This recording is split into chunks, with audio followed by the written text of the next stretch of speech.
Functions in Verilog and Systemverilog.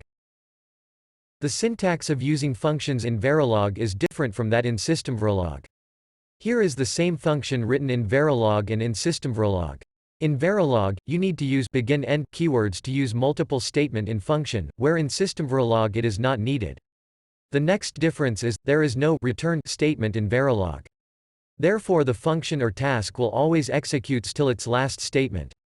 A Verilog function will create an implied variable of the same name that of itself, and at the end of the function, its return value will be assigned to this variable. Also, in Verilog, a function must always return a value. But in Systemverilog, you can give the return type as void if the function is not returning any value.